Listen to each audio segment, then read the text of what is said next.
Bon, alors ce soir, je reprends ce que j'ai fait mardi, mais au lieu de partir de la profondeur vers la surface, je pars du dessus. Et je vais glisser les éléments les uns dans les autres. Hein? Bon, vous m'arrêtez, je sais, ce n'est pas évident cette région.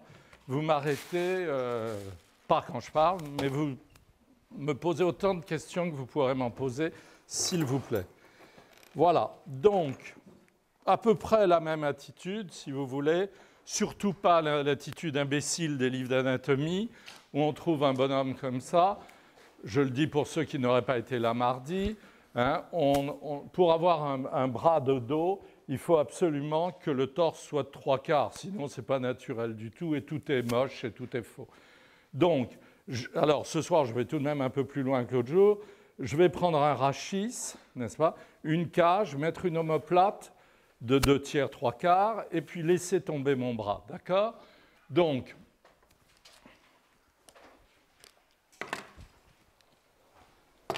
voilà, alors allons-y pour un rachis.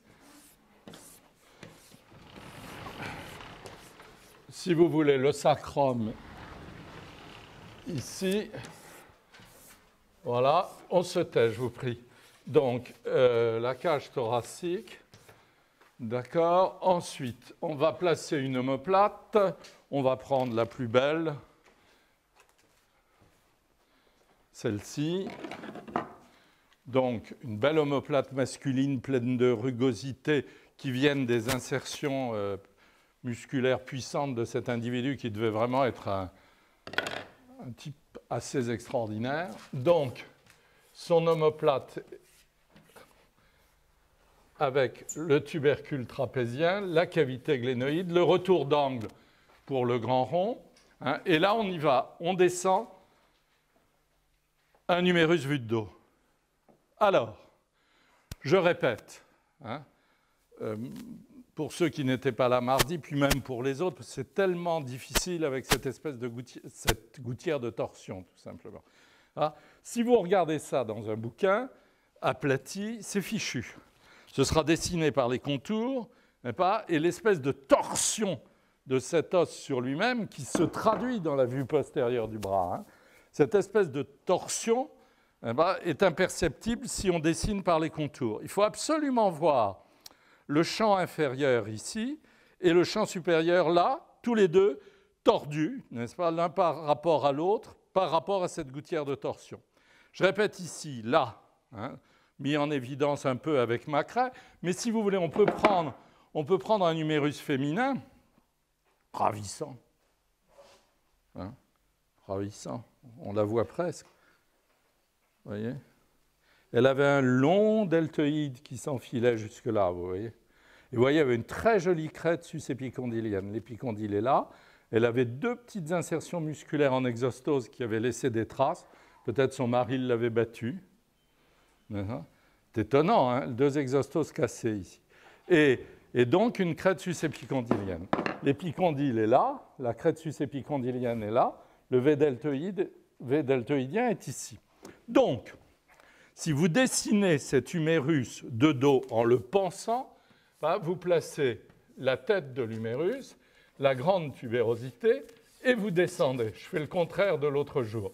Vous descendez jusqu'au V deltoïdien. D'accord? Hein?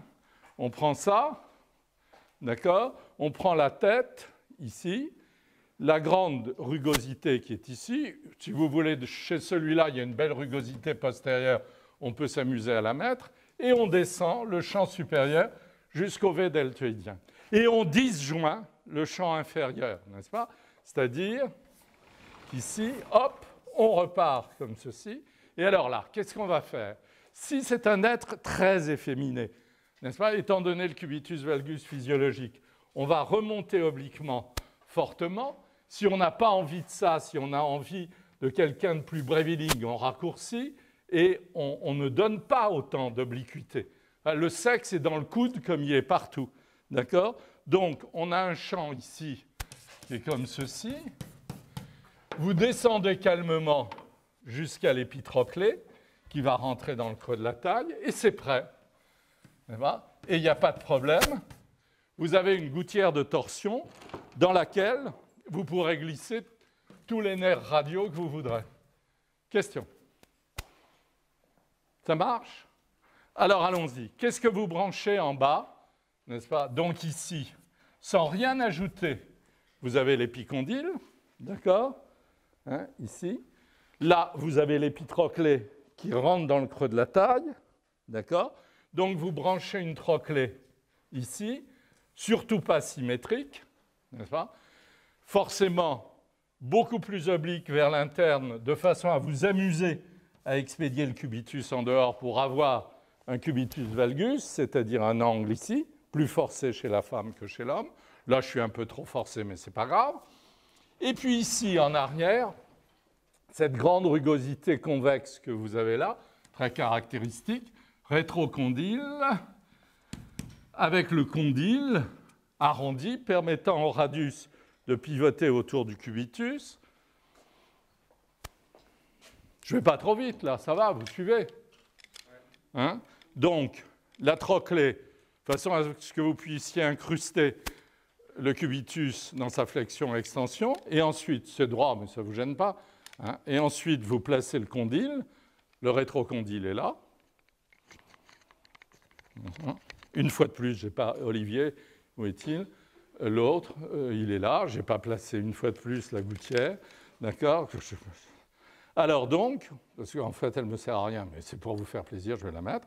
Et alors donc, ici, j'ai un arrondi, si vous voulez, sous lequel vous faites pivoter le radio. Et ça, ce n'est pas de la blague. Hein, parce que la main, le dessin de la main, il démarre là. Hein, il démarre dans le fait que vous ayez un condyle ici et que vous puissiez, quand vous avez des mains qui tombent naturellement, n'est-ce pas, elles ont pivoté, surtout pas le garde à vous, la position anatomique, ça c'est du cadavre.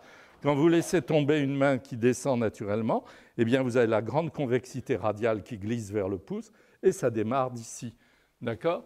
Donc ça démarre de là. Hein? Alors dans la trochlée, au-dessus de la trochlée, il y a une gouttière, un creux, dans lequel on va pouvoir incruster un os inexplicable morphologiquement quand il est de dos. Là aussi, je fais le contraire de l'autre jour. Alors, voilà un cubitus de dos.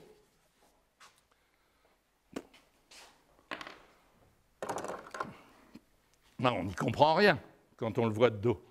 On ne peut pas imaginer la gorge qui va rentrer dans la trochlée, le côté clé anglaise du truc, si vous voulez, qui va rentrer dans la trochlée et qui va faire flexion-extension. Donc, on ne peut pas voir tout sous toutes les vues, n'est-ce pas? En fait, le cubitus, si vous voulez, cette surface que vous avez là, ici, votre œil étant ici, n'est-ce pas? Cette surface que vous avez là, c'est celle-là. D'accord? Et c'est celle-ci. Hein? C'est ce que vous appelez votre coude en général.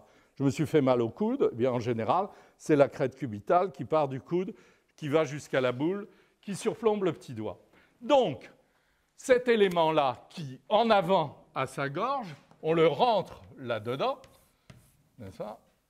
On lui donne une vague perspective un peu truquée, un peu fausse. Et on repart, un peu plus calmement, ça c'est très féminin, on repart avec la crête cubitale, selon son goût du cubitus valgus, plus ou moins marqué, etc. Si vous voulez, on peut ébaucher la cupule radiale sous le condyle, l'insertion du biceps, vous me suivez, et hop, attention, ce n'est pas en proportion, on file vers le pouce. Ça marche ou pas? Question. Ça, c'est une cupule, vous comprenez? Hein? C'est-à-dire une petite coupe, n'est-ce pas, qui va pivoter en dessous du condyle. Ça marche ou pas? Question, allez, allez-y. Jean-Marc. Une question débile. Pourquoi est-ce qu'on n'a pas de rotule au niveau du coude?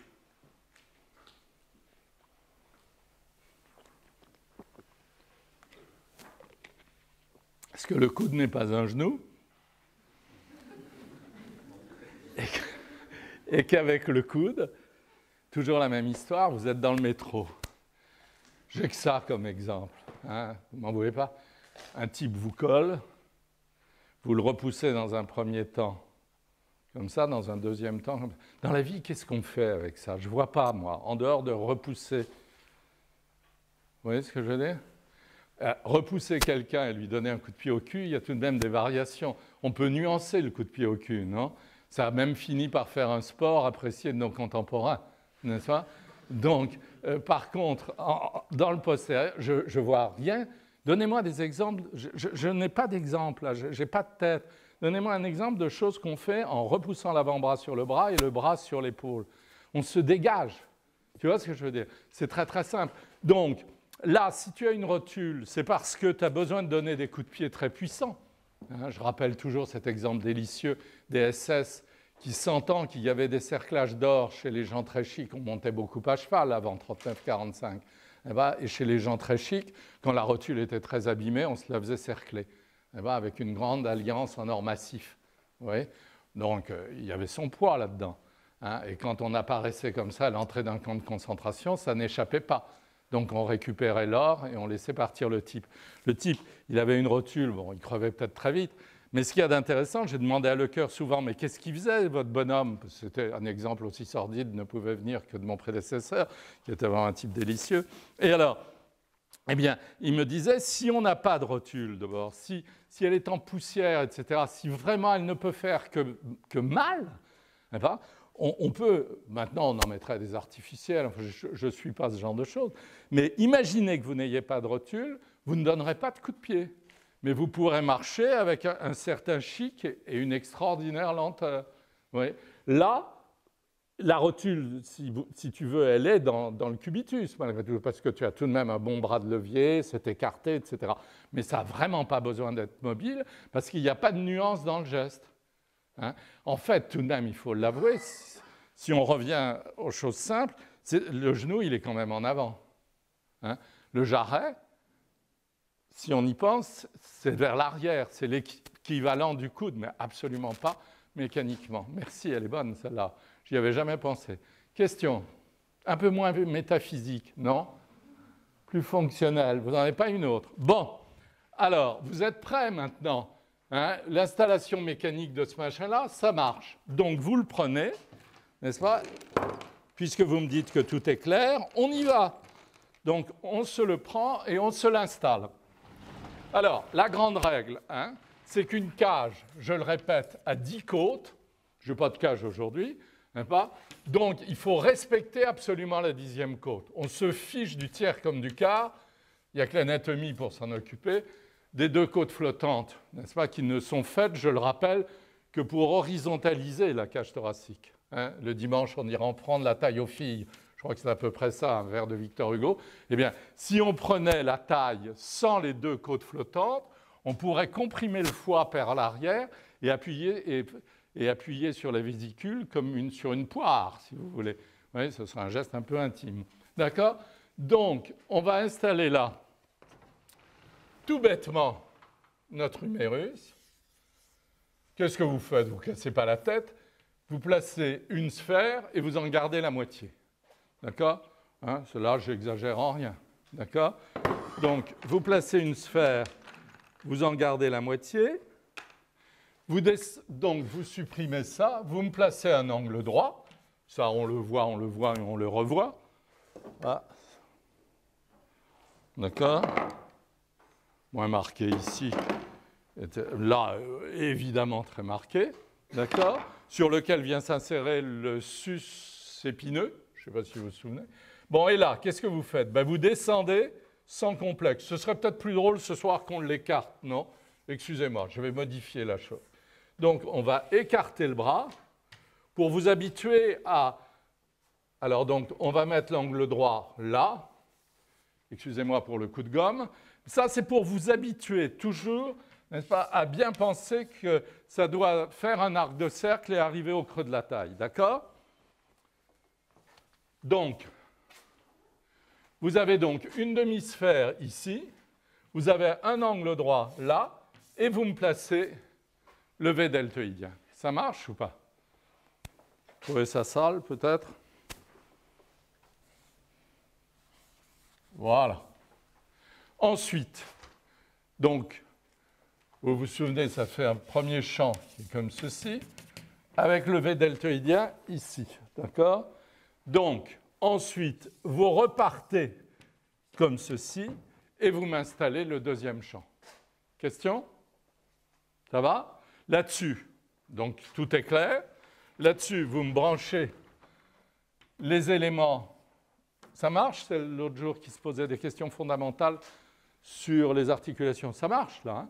Donc, une fois que vous avez établi la surface de l'os, vous placez les éléments articulaires de façon que votre os fonctionne. D'accord? Il y a des gens, il y a même des médecins pour qui les articulations sont comme ça. Ils font des schémas. J'ai vu ça dans un cours d'anatomie une fois. Hein? Je demandais comment ça fonctionnait. On m'a dit, il y a une trochlée et un condyle. J'ai dit, est-ce que je peux les voir? Et on a eu beaucoup de mal. Hein? Et je m'en suis sorti avec ça et ça, si vous voulez. On ne peut... Bon, arrêtons.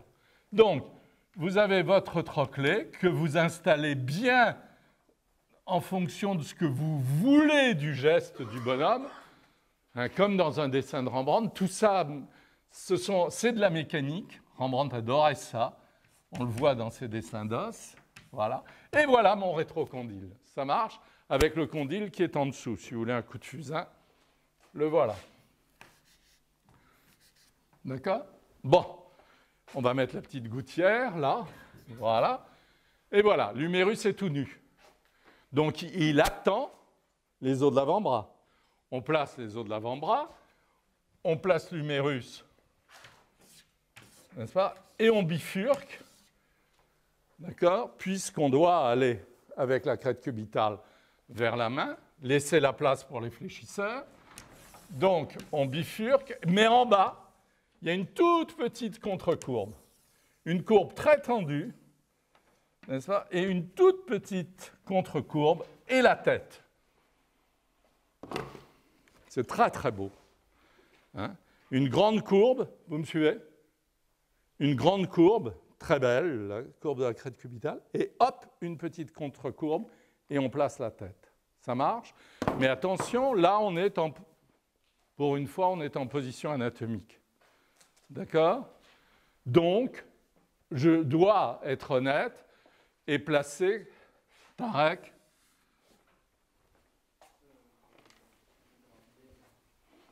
Voilà, c'est ça. Je dois placer. Il n'y a pas un prof. Bon, allez, on y reviendra, on réglera nos comptes un de ces jours, Tarek. Donc, vous allez dire qu'il n'y a pas un prof.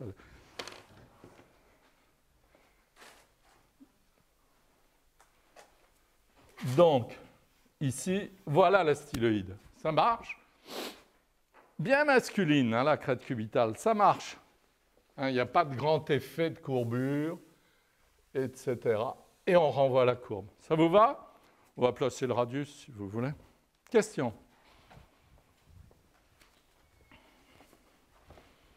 Voilà. Oui, on peut, ça ne sert à rien. Oui, c'est embêtant. Si vous voulez, je vous le placerai à la fin. Mais je préférerais être très efficace ce soir.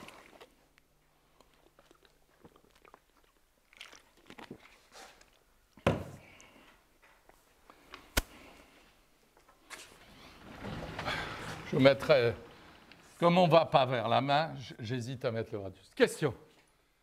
Jean-Max? Est-ce que je l'ai bien fait, ça? Il faudrait que ce soit les 3/4, mon ami.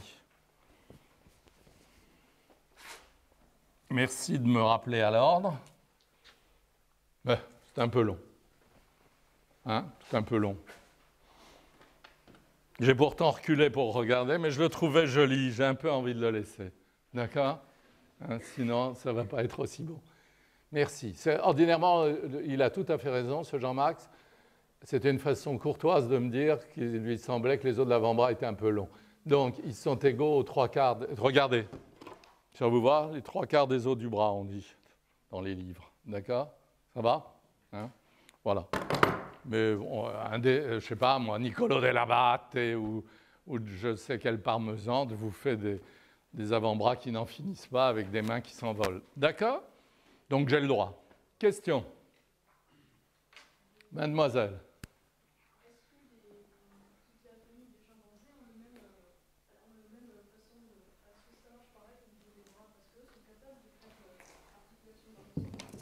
Ils sont très très proches de nous. Mais pour vous en parler concrètement, il vaut mieux que je vous montre un chimpanzé. J'ai un d'assez belle diapo d'un chimpanzé en carton du 19e siècle. Et vous verrez. Bon, qu'est-ce que vous voulez que je vous dise rapidement? La notion essentielle, c'est de penser que les chimpanzés ont des mains, les singes ont des mains aux mains et des mains aux pieds. Voilà.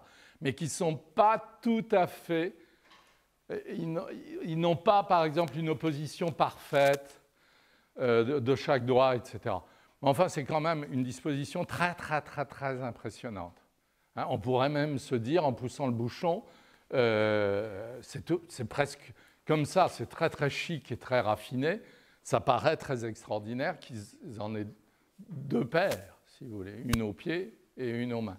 D'accord ? Donc, quant à l'appréhension, abduction, adduction, vous pouvez leur donner une bouteille, ils la prennent. Ils savent faire la différence entre une bouteille et une flèche de projet. Enfin, vous voyez, la prise de l'objet, ils n'ont absolument pas de problème. C'est ça la question ? Ah, ben ils ont ça parfaitement. Et ils ont ça surtout. N'est-ce pas ? Et ils ont un pouce.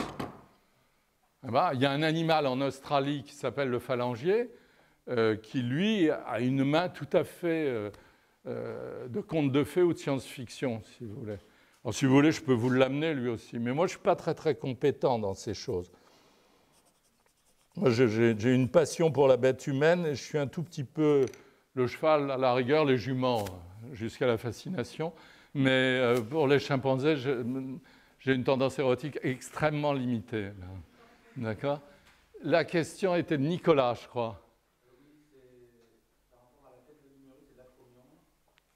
Est-ce que l'acromion dépasse ? Oui, il faudrait qu'il dépasse. Mais là, pour une espèce de trucage morphologique, je ne l'ai pas fait dépasser, mais je peux le faire dépasser dans un instant. Oui, il dépasse. Il dépasse. On peut même dire que c'est un ovent par rapport à la tête de l'humérus. Hein ? Pas de problème. D'accord ? Mais on est hors du... Dans le sujet, dans le triceps, non. Dans la trochlée et la flexion, non. Non ? D'accord. Alors, on y va. Donc, ce soir, on fait le contraire de ce qu'on a fait mardi. Ce soir, on se dit... Je sais que vous ne pouvez pas vous toucher, vous trouvez ça indécent, mais on se dit qu'on a une extraordinaire plaque tendineuse, là. Hein ? L'autre jour, on a fini en la mettant. Vous êtes d'accord ? Ce soir, on démarre en la plaçant, elle. Alors, je ne sais pas si j'ai été très clair, là. N'est-ce pas ? Ici, vous avez un bloc carré en haut de l'os du coude, qu'on appelle cubitus. Ça a même un nom en anatomie, ce truc. Ça s'appelle l'olécrane. Là, ce n'est pas très clair, n'est-ce pas ? Il faut absolument rendre ce bloc rectangulaire, n'est-ce pas, à extrémité quasiment quadrangulaire, voilà, ici. Et je vous rappelle que sur certains os, n'est-ce pas, il va même créer, quand il y a eu un tirage tout au long de l'existence, lorsque les muscles tout au long d'une existence ont tracté, voilà un bel exemple, n'est-ce pas ? Quand les muscles tout au long d'une existence ont tiré là-dessus, eh bien évidemment, l'os, puisqu'il y a interpénétration des fibres osseuses et des fibres musculaires, l'os a été tracté dans le sens de la plaque tendineuse. Donc, de là, n'est-ce pas, si vous voulez, on monte une plaque tendineuse, n'est-ce pas, ascendante, comme ça, qui s'en va. D'accord ? Donc, on la monte. Bon. Comme ceci. Elle est totalement indifférente. Si vous permettez, je vais changer de couleur. Je vais mettre le nerf radial en vert. Elle est totalement indifférente au passage du nerf radial. Elle passe au-dessus, elle passe en pont au-dessus du nerf radial. Vous êtes d'accord ? Donc, dans ce bras de dos, n'est-ce pas, qui est tellement difficile à dessiner pour certains d'entre vous, fervents de BD, etc., vous avez donc un élément tracteur. Pensez bien que là-dedans, il faut aller dans le sens de l'énergie, n'est-ce pas? Donc, vous montez. Bon, et j'ai envie de faire là aussi l'inverse de ce qu'on a fait mardi, c'est-à-dire d'aller en contresens. Ici, là, sous la cavité glénoïde. Vous savez ce que ça veut dire ou pas? La cavité glénoïde, glène, n'est-ce pas? C'est le creux qu'il y a là. Alors ici, vous avez l'apophyse coracoïde. Comme le faisait remarquer Nicolas, l'acromion est tellement grand qu'il fait au vent.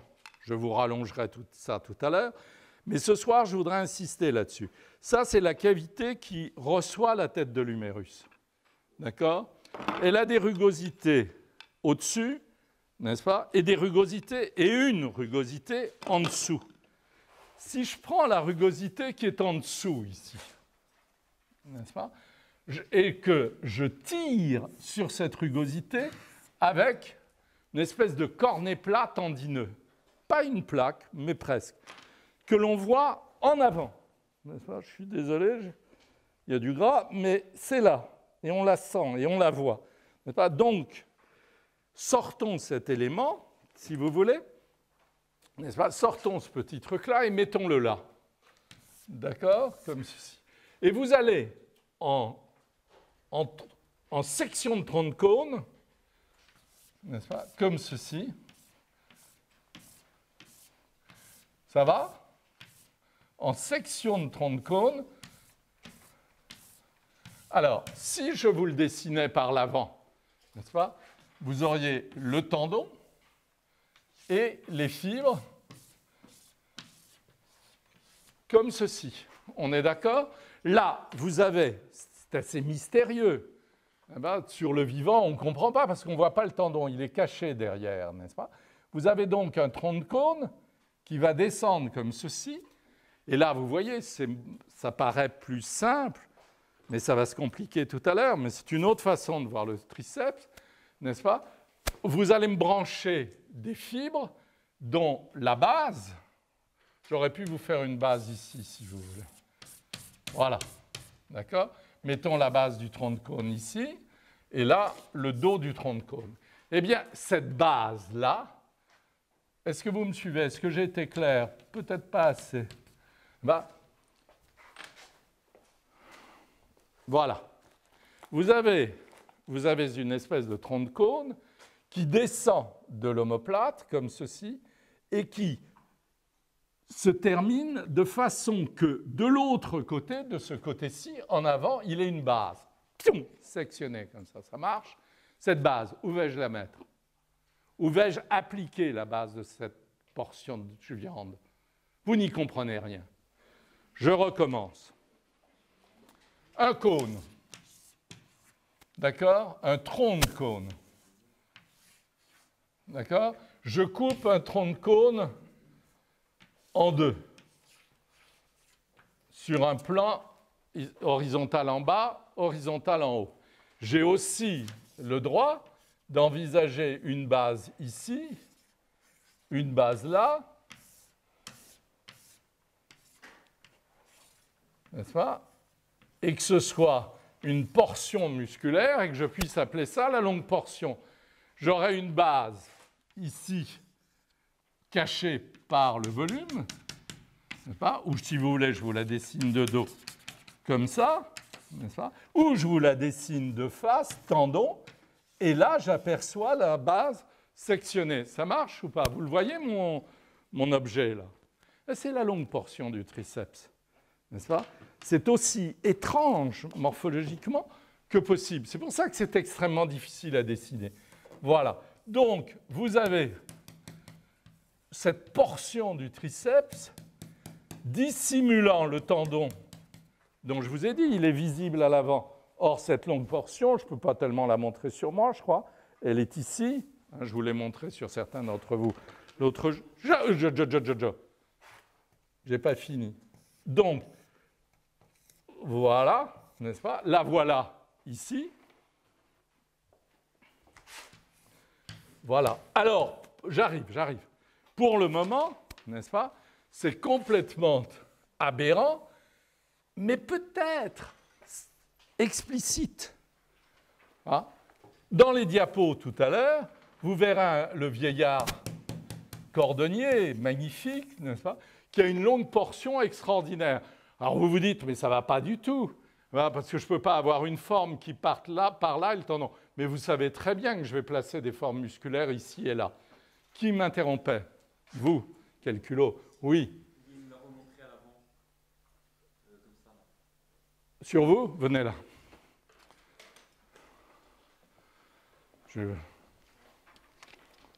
Vous retirez le pull. Allons-y. Faites voir, faites voir. Vous avez du récurvatum, mon garçon. C'est assez amusant. Attendez une seconde. Vous voyez? Regardez. Intéressant. Donnez-moi ça.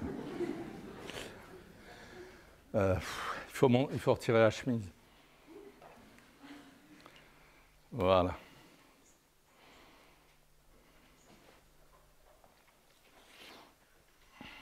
Je vais la mettre là-bas pour pas qu'il y ait de craie. Hein.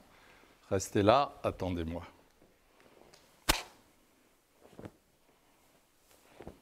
Je fais tout ça pour que les gens croient que je fais très attention et qu'ils viennent sans complexe. Mettons-nous de dos. De dos. Forcez bien en arrière. Voilà. La plaque, là, est-ce que vous la voyez un petit peu? Regardez sur vous. Ouais. Elle est là. Hein. La longue portion est ici. Appuyez. Je vais vous repérer sur vous. Appuyez bien fort. Allez-y. Là, est-ce que vous sentez mon doigt?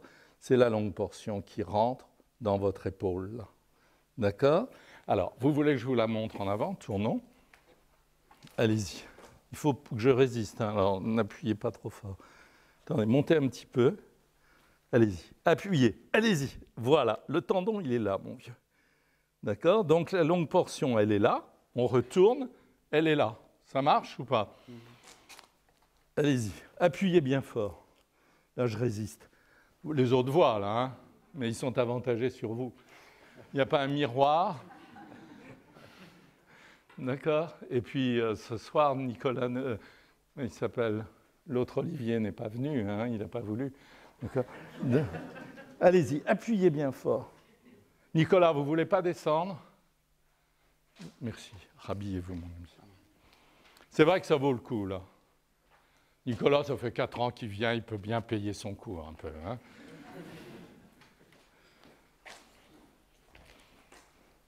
Tenez, vous mettez... Hein? J'en profite. Hein. Oui, je sais, je suis un salaud. Regardez comme il est beau, dites-lui. Et vous allez voir ce que vous allez voir. Là. Allez, montez. Montez. Voilà. Parce qu'en plus de ça... Non, c'est extraordinaire. Vous voyez le grand rond? Regardez, mais sans rien lui dire. Vous voyez la longue portion, le vaste externe? C'est de la folie. Allez, appuyez. Ce que je voulais que je vous dise, moi, c'est plus clair que mon cours, non? C'est pour ça que si vous vivez seul, c'est un peu embêtant. Essayez de vous trouver quelqu'un. D'accord? Allez-y. Voilà. Alors, voilà la longue portion, vous voyez? Voilà le tendon, mes amis. Alors, évidemment, ça vous choque parce que, détendez-vous, tout le monde sait qu'un tendon, n'est-ce pas, ordinairement, c'est une plaque tendineuse qui émerge. Mais non, là, vous savez très bien qu'il y a de la viande en dessous, que ce tendon est posé, n'est-ce pas, sur des fibres. Donc, chez Nicolas, ça devient très, très évident. Regardez le poids. Ne recevez pas un coup de poing de lui. Hein. Ça peut faire effroyablement mal, tout ça. Regardez ça. Et alors, en plus de ça, vous voyez ce type, il est relax. Vous voyez, c'est très dangereux, les types qui peuvent se relaxer comme ça. Parce que demandez-lui de contracter. Quand vous pensez que c'est 1 tonne centimètre carré, vous voyez le danger d'un truc pareil. Allez-y, mon garçon. Voilà, alors voilà sa longue portion. Voilà le vaste externe que je vais donner. Voilà le tendon. Tendon qui peut paraître paradoxal parce qu'on n'est pas habitué à ce genre de plaque, n'est-ce pas? Bon, et puis on va lui demander de se tordre un tout petit peu. Voilà le vaste interne qui apparaît. Remarquez l'extraordinaire volume de la longue portion. Vous me suivez? La plaque tendineuse est là. Je peux montrer en avant? Vous voulez bien? Je crois qu'il vaut mieux que vous soyez là, parce qu'il faut que je résiste. Là. Vous levez le bras. Non, non, non, là, je ne peux pas. Vous levez le bras. Ah oui, je l'avais il y a un instant. Ça ne va pas du tout. Venez par là, parce que la lumière est... Là, mon ami, excusez-moi. La lumière est très mauvaise. Alors, c'est là, hein, moi, je le vois. Ah ben, vous le voyez. Le voilà, le tendon de la longue portion. D'accord? Et elle est là. Vous voyez une lumière, là, non? Tout ça, c'est en demi-teinte. Et voilà mon cornet, mon histoire de cornet à l'avant avec le tendon. Hein, et c'est à l'envers. Et dites donc, est-ce que je peux vous poser une question indiscrète? Qu'est-ce qui remonte, là, et qui le cache? Détendez-vous. Merci, Nicolas, c'est très gentil. Grand dorsal, bravo, mes garçons. Et les filles aussi, mais je ne les ai pas entendus. D'accord?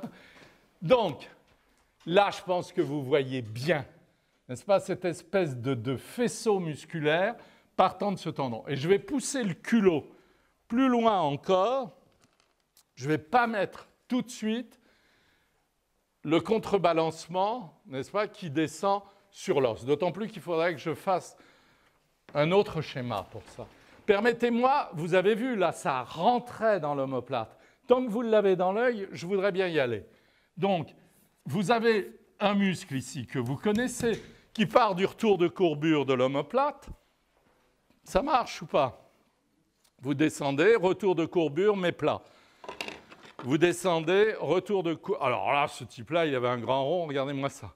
D'accord? Celui-là, très bizarrement, avait un faisceau bien plus puissant que les autres qui lui a fait une traction particulière. Et ma belle bête, voilà, qui en plus, regardez comme il économisait ce type. Hein. Il avait des omoplates extraordinairement légères, là où ça tracte très peu. Et vous voyez, alors regardez le grand rond, là, on y est. Donc, de ce retour de courbure, vous faites partir le grand rond qui passe où par rapport à la longue portion? Qui file en avant, on est d'accord? Par contre, le sous-épineux, que vous connaissez, qui part de là, qui va sur les rugosités qui sont ici, qui va justement sur cette rugosité-là, vous me suivez? Je vais trop vite? Le sous-épineux, ici, sous l'épine. Alors, pour faire plaisir à Nicolas, maintenant je peux ne pas dissimuler et mettre un dacromion digne de ce nom en auvent. Voilà. Merci.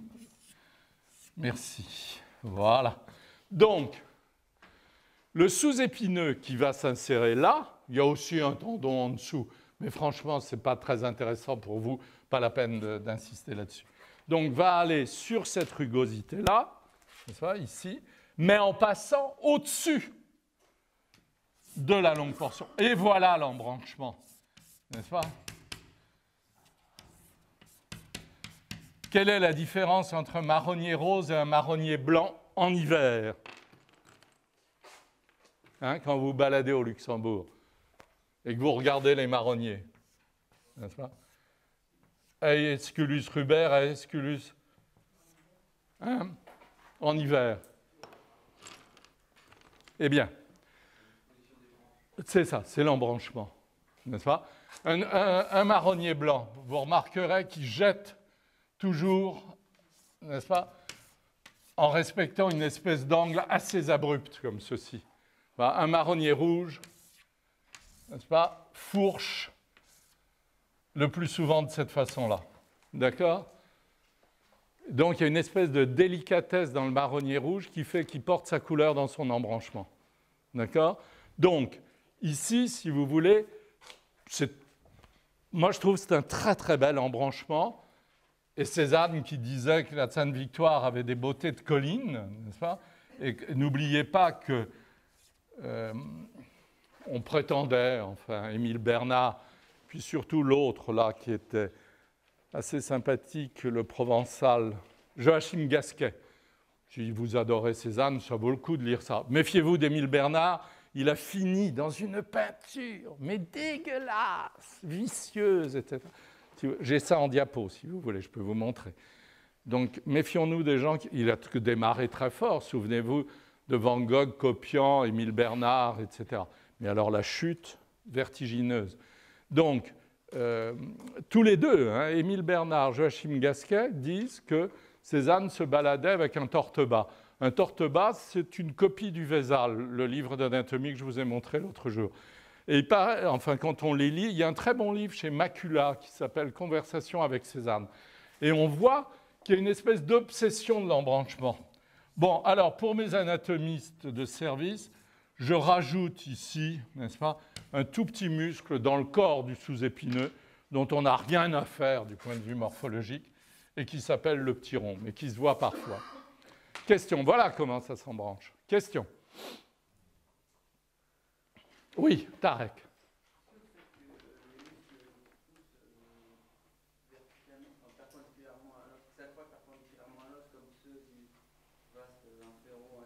Est-ce que ça change quelque chose dans le dessin par rapport à un muscle dont les fibres sont... Je vais traduire ça autrement.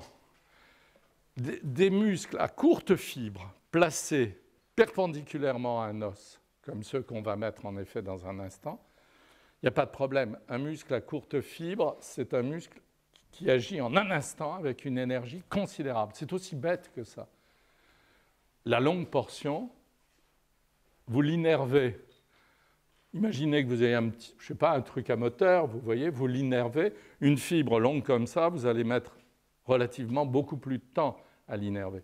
Donc, dans votre dessin, si vous voulez, je ne sais pas si vous vous souvenez, mais il y a dans les diapos, j'ai dû vous montrer, j'ai mon vieillard maigre tout à l'heure, mais j'en avais un autre, ou alors c'est peut-être un des garçons qui sont là, je ne me souviens plus, chez qui on voyait des fibres courtes bouffer le tendon, comme ça. Vous voyez ce que je veux dire? Oui, c'est peut-être lui.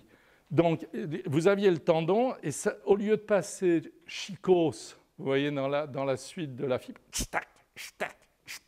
vous voyez, ça va bien. Le masséter, par exemple. Les Gaulois, ils faisaient peur aux Romains. Je l'ai dit, ça n'est ça? Non? Parce qu'ils ce sont des Auvergnats, n'est-ce pas? Donc, ils avaient une méchante habitude, vraiment, parce que ces gens-là se battaient quasiment face à face, n'est-ce pas? Quand un type leur avait pas plu, comme il paraît les CRS en 68 en face, ils repéraient un type et ils décidaient que celui-là, quand ils l'auraient sous leur pogne, il lui flanquerait une belle fessée. Enfin, fessée, c'est une expression. Et alors, eh bien, il paraît que les Gaulois, quand il y avait un Romain qui ne leur plaisait pas, n'est-ce pas, et qui voyait bien que celui-là, vraiment, il leur était très antipathique, si par hasard il tombait prisonnier, il lui prenait la main et lui croquait les doigts. C'est une simple question de sentiment. On peut tous le faire, tous, parce qu'on développe là 3 tonnes centimètres carrés. Là. C'est absolument effroyable. Et ce sont des fibres extrêmement courtes. Un biceps, n'est-ce pas, dont tout le monde parle comme d'un muscle vulgaire à fibres courtes qu'on dessine mal, etc. Ce n'est pas du tout un muscle rapide. Les deux qui sont en dessous à fibres courtes, qui partent de l'os avec des grosses plaques tendineuses, c'est ceux-là qui sont très, très efficaces. Le biceps, c'est très chicose, d'accord? Et dans le dessin, idem, d'accord? Je me fais comprendre. C'est pour ça que ces gens qui font du bodybuilding en se changeant tous les muscles en boules, ils font un peu... Vous voyez ce que je veux dire? Ça devient mal dessiné, quoi. C'est pour ça que ça fait des boules partout et qu'à force, ils s'étouffent. Surtout le cerveau. Alors, ici, vous avez le sus-épineux. D'accord? Alors ça, vous l'avez vu, hein? On peut le voir sur le vivant au travers du trapèze. Alors, est-ce que vous vous souvenez que j'ai dit tout à l'heure, oui, vous l'avez là, qu'il y a un angle droit qui dort sous l'acromion, là. Donc, hein, vous vous souvenez, ça va sous l'acromion, le sus-épineux. Alors lui, c'est relativement important, c'est pour ça qu'on le voit bien parfois, qui était élévateur du bras, hein? Voilà, donc vous avez niché votre longue portion. Tout à l'heure, j'habillerai, pour finir, j'habillerai l'omoplate. Question? Non?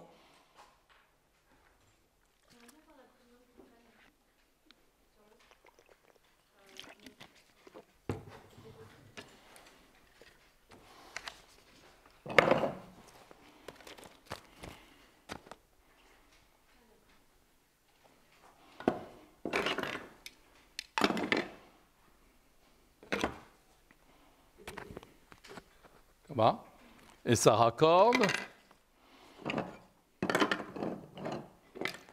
Voilà. ici, ça raccorde avec la clavicule, comme ceci. D'accord?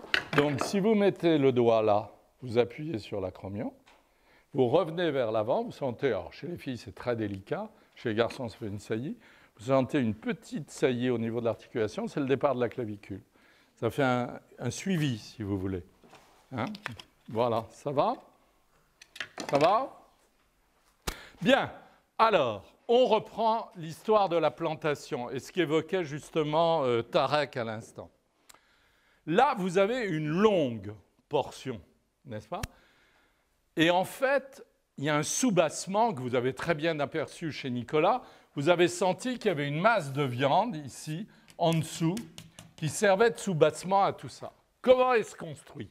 Je l'ai dit l'autre jour, il y a une espèce de plantation, fibre par fibre.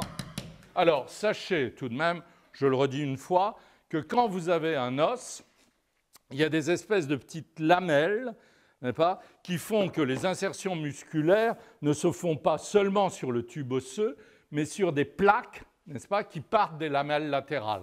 Donc ne croyez surtout pas que le muscle ne s'insère que sur l'os proprement dit. Si je fais une coupe, par exemple d'un humérus, il ne faut pas rentrer dans toutes les subtilités, mais quand même, n'est-ce pas? Voilà, il est creux à l'intérieur. Je simplifie, vous en avez parfois deux, bon, etc. Vous avez des petites lamelles qui, sur le vivant, évidemment, ça n'avait pas bouilli 3 heures dans des cristaux de soude, hein, comme mes vieux os, ou trempés dans l'eau oxygénée, comme aujourd'hui on le fait pour ces malheureux dindes qui vendent leur squelette avant leur mort, n'est-ce pas? Eh bien, et qu'on trempe carrément dans une eau oxygénée. Donc c'est pour ça que ces os-là sont tellement fragiles, si vous voulez. Hein, quand vous regardez ça, ils sont tout cassés, vous voyez? Ça a trempé dans l'eau. On a mis le cadavre dans de l'eau oxygénée, on a sorti les os. Donc vous imaginez. Tandis que ça, non, ça date du 19e siècle, ça. Et ça reste extrêmement solide. Pour les chevaux, dans les manuels d'hippologie, on dit que si on veut avoir un beau squelette de cheval, il faut mettre un cheval mort, bon pour l'équarrissage, le plus loin possible des habitations. Et aller rechercher le squelette un peu plus tard. D'accord? Et alors là, les lipides qui nourrissent l'os sont encore là, vous voyez. Et les os sont très, très solides. Bien, alors, je reviens. Il y a des petites rugosités. Donc, ça vous fait des éléments aponévrotiques sur lesquels vous pouvez accrocher vos fibres. Vous me suivez? Donc là, les fibres vous regardent. Hein, j'y tiens à ça. Ce ne sont pas des fibres longues comme une longue portion. Les fibres vous regardent. On est d'accord? Et les fibres vous regardent. Et il y a deux surfaces d'insertion correspondant aux deux plateaux dont je parlais tout à l'heure. Mais les fibres vous regardent. Est-ce clair? N'est-ce pas? Donc, des fibres dirigées vers vous sur lesquelles nous posons a posteriori une plaque tendineuse. On y est? Et cette plaque tendineuse, on l'envoie sur le coude. Dès qu'on contracte, n'est-ce pas, la plaque s'imprime. Ça marche ou pas? Donc, n'est-ce pas, on place, ça c'est ce que j'ai fait mardi, on place une masse ici. Ce sont des masses relativement larges. Donc ils ont appelé ça, les anatomistes ont appelé ça des vastes, n'est-ce pas? Il y en a un qui est plutôt interne et l'autre qui est plutôt externe. Donc il y a un vaste supéro-externe. Malheureusement, la plupart des gens disent vaste externe, n'est-ce pas? Et il y en a un qui est inféro-interne. Malheureusement, la plupart des gens disent interne, ce qui est très embêtant parce qu'il y a un morceau qui sort à l'externe, donc ça choque l'étudiant. Donc, vous avez vos vastes, les fibres dirigées vers vous, comme les poils d'une balayette, n'est-ce pas? Et je vais placer le manche de la balayette qui est comme, n'est-ce pas, dirigé comme ceci. Si vous voulez, je peux vous le mettre en blanc, ce sera plus clair.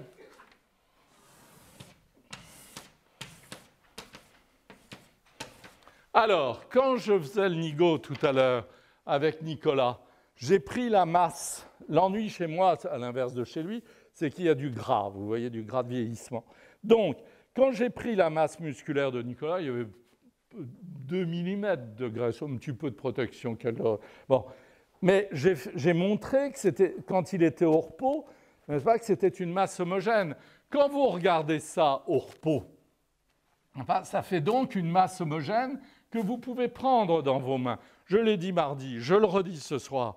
Il n'y a rien de plus délicieux que de marcher à côté d'une femme en la tenant par l'arrière du bras. D'autant plus qu'il y a une belle localisation graisseuse, n'est-ce pas, qui tremble un peu dans l'émotion, n'est-ce pas? Donc, vous tenez une masse tubulaire, n'est-ce pas, tendre comme ça. Si, comme chez Nicolas tout à l'heure, vous avez vu à quel point c'était relâché, n'est-ce pas? Bien. Mais dès que vous contractez, et vous le verrez même chez des filles tout à l'heure, n'est-ce pas, dont nous avons les diapositives, eh bien, vous voyez, même chez moi, malgré le gras qui s'y trouve, vous voyez des débordements par rapport à la plaque. Est-ce que je me fais comprendre? Il y a un quadrilatère supérieur, il y a un bourrelet descendant, que vous avez très bien vu l'autre jour chez Olivier, n'est-ce pas? Et puis tout à l'heure, j'avais tordu le bras, je me ridiculise, mais ça ne fait rien, pour vous montrer le vaste interne de ce côté-ci. Ça, c'est le vaste externe ou vaste supéro-externe, quadrilatère supérieur, bourrelet descendant, vaste interne, et la longue portion. Donc, ici, on peut se dire, il y a la longue portion qui est au-dessus, à l'inverse de mardi. Voilà, d'accord? Donc, lorsque tout est au repos, c'est pour ça que c'est si laid dans certains dessins d'imagination où on voit un malheureux qui marche avec le bras tombant comme ça et qui se balade avec tous ses muscles. Vous voyez ce que je veux dire? Non, quand le bras est au repos, eh ben, c'est au repos. Eh ben, il faut vraiment une contraction pour que vous ayez ce dessin, sinon c'est indécent. Eh ben, donc vous avez la longue portion là et tout se confond. Si j'osais, n'est-ce pas, je pourrais même mettre une ligne en courbe comme ceci, n'est-ce pas, pour vous dire, bah, c'est une masse calme comme ça. D'accord? Contraction. Alors à ce moment-là, tout change. C'est un peu comme de plaquer une plaque de bois dans du beurre ou dans de la terre glaise, si vous voulez. La contraction détermine un méplat. Et qu'est-ce que vont faire les fibres charnues qui sont coincées en dessous? Elles vont déborder latéralement. D'accord? Donc, on y va ici. C'est très sale, mais je vais le refaire à droite. On contracte, et à ce moment-là, du côté de la longue portion, rien ne dépasse, mais là, on a le quadrilatère supérieur et le bourrelet descendant du vaste externe. On a le morceau de vaste interne que j'ai eu du mal à montrer chez Nicolas parce qu'il a une très belle longue portion, et un petit morceau de vaste interne en bas et en dehors, ici. Ça fait tout de même une forme assez bizarre. Vous voyez? Si je redessine ça au fusain, longue portion, n'est-ce pas? Vaste externe, n'est-ce pas? Vaste, soi-disant interne. D'accord? Voilà. Et ça, c'est une arrière de bras. D'accord? Question? Non? Alors on y va, tout de suite, dans la foulée.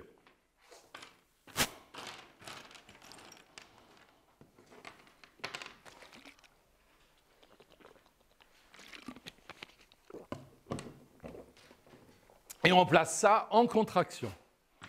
Et en fait, c'est ce dessin-là que vous devez retenir. Le reste, vous vous en fichez. Une fois que vous avez compris comment ça marche, inutile de vous barder de connaissances anatomiques. N'est-ce pas? Sur le vivant, vous verrez un quadrilatère supérieur et un bourrelet descendant du vaste externe. Et en le dessinant à force, et regardez des gens qui dessinent d'imagination mais qui ont une mémoire visuelle extraordinaire, n'est-ce pas? Eh bien, ils dessinent cet angle en l'incrustant, n'est-ce pas? Même au travers du gras, même chez la femme, on le voit, cet angle, n'est-ce pas? Entre le quadrilatère supérieur et le bourrelet descendant. D'accord? Vaste externe, ça vous va? Enfin, non, il ne faut pas que je descende au-delà du nerf radial. Je vais tricher un tout petit peu et je vais descendre mon nerf radial ici. Voilà.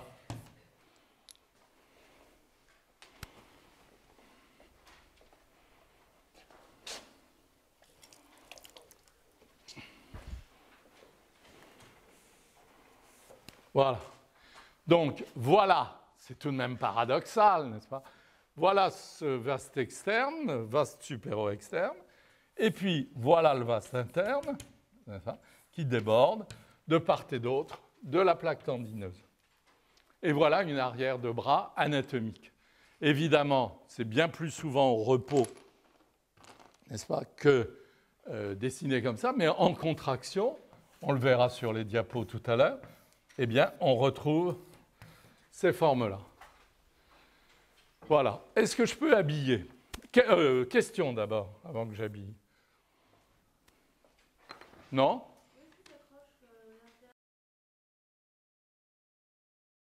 Je vais poser la question, c'est qu'il y a eu un instant où ça vous échappait, je suis là pour que ça vous échappe. Donc, on va prendre un numérus, mais je vais l'habiller parce que là c'est monstrueux. Hein. Donc, on va prendre, voulez-vous? On va prendre un numérus comme ça, tout simplement. On va mettre le V deltoïdien, la crête sus-épicondylienne. D'accord? Donc, dans la même proportion que l'humérus qui est là, verticalement, on ne va pas se casser la tête, on va mettre une tête, que je ne me trompe pas de droit à gauche, ça m'arrive si souvent. Oui, c'est bon. Donc, on va mettre une tête, on descend le V deltoïdien, d'accord? Donc, gouttière de torsion, et on place la crête sus-épicondylienne et l'épicondyle. D'accord? Ici, je pense que vous comprenez, je donne une petite flexion au cubitus, puis c'est pas mal que vous me posiez cette question. Il ne faut jamais hésiter. Vous voyez, là, on comprend que le cubitus s'enclenche comme ça. Ça va? Donc, là, le nerf radial, je ne le vois pas suivant sa trajectoire. Si vous voulez, je le vois un tout petit peu, et là, il va glisser, etc., etc. Par contre, là, vous allez beaucoup mieux comprendre l'implantation des fibres, et quand je dis qu'elles viennent vers vous en vue postérieure, eh bien là, tout bêtement, elles vont en arrière. D'accord? Elles s'arrêtent au moment du passage du nerf radial. Et là, vous voyez bien l'image, n'est-ce pas? Le tendon est en quoi, là? En bleu, ici. Vous voyez bien l'image de la balayette. D'accord? Le tendon est là, qui prend les fibres quasiment perpendiculairement à sa direction. Et comme le disait Tarek, comme me l'a fait dire Tarek tout à l'heure, n'est-ce pas? Des fibres aussi courtes. D'ailleurs, un type qui court le 100 mètres n'est pas en globalisant, en synthétisant. Les grands coureurs de 100 mètres ne sont pas des longilignes. Vous me suivez? Ce sont des types à muscles courts, des véritables puissances. Ça démarre comme ça et ça s'arrête. Moi, je ne sais pas qui court très long. Dans ma jeunesse, il y avait un type qui s'appelait Jazzy. Il y a même eu un merveilleux personnage africain du Nord, il y a très très longtemps.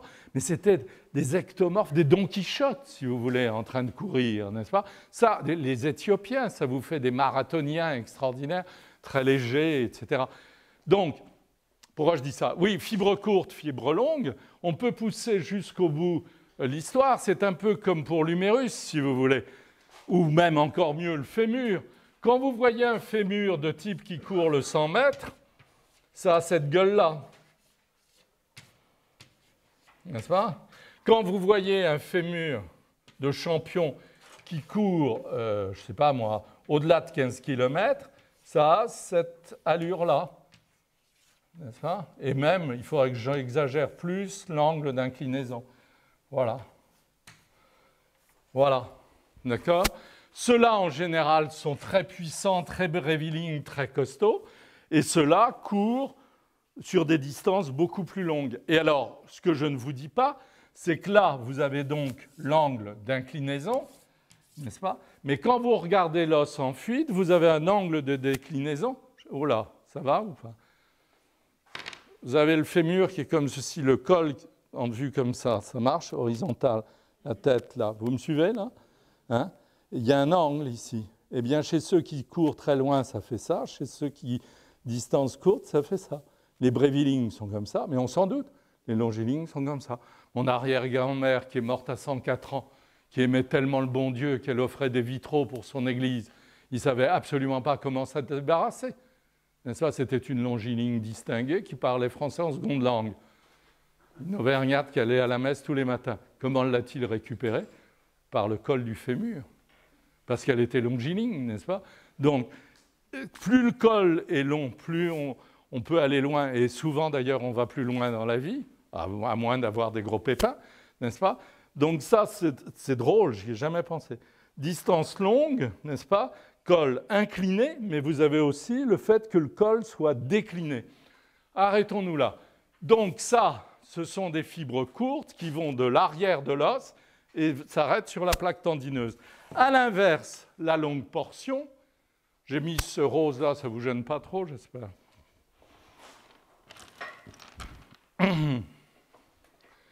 Voilà, pour être de la même couleur que le dessin qui est là.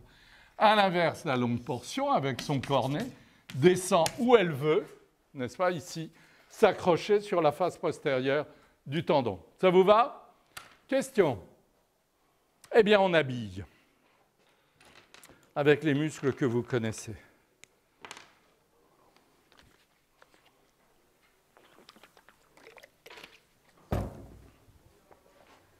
Donc, on aurait peut-être pu s'offrir un bassin. S'il faut que je puisse accrocher le grand dorsal.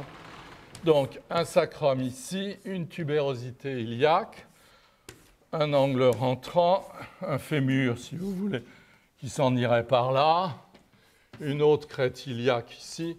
Le tout, c'est d'avoir les angles. Hein. Donc, je prends un grand dorsal et j'enveloppe mon grand rond, comme ceci, et je descends en m'enroulant. Hein.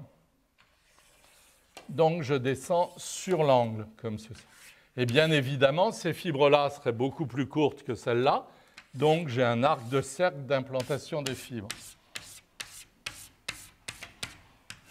Voilà, d'accord? C'est pas convenable. On sent très bien que là, il y a une nudité gênante, n'est-ce pas? Donc, il envoie 3 arcs boutants sur les 12e, 11e et 10e côtes, n'est-ce pas? Voilà. Donc, des petits faisceaux. Et le grand faisceau qui va chercher l'angle rentrant. Et évidemment, je ne vous donne pas les spinaux hein, aujourd'hui, ça suffit. Donc, vous avez passant au-dessus des spinaux, le rable, si vous voulez, l'aponévrose du dit muscle grand dorsal, dont je rappelle, hein, surtout l'important c'est ça, qui se retourne autour du grand rond, d'accord, et qui s'attache ici à l'angle rentrant. D'accord? Question. Ça va? Tarek. Est-ce que la longue portion s'accroche toujours plus haut que le vaste supéro-externe?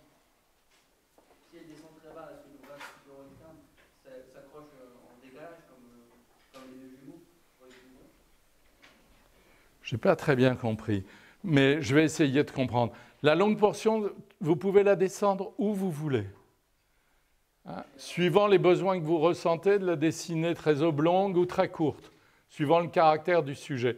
Là, vous êtes coincé par le deltoïde. Hein, donc, d'où cette forme bizarre que je ne peux pas laisser comme ça, c'est très laid.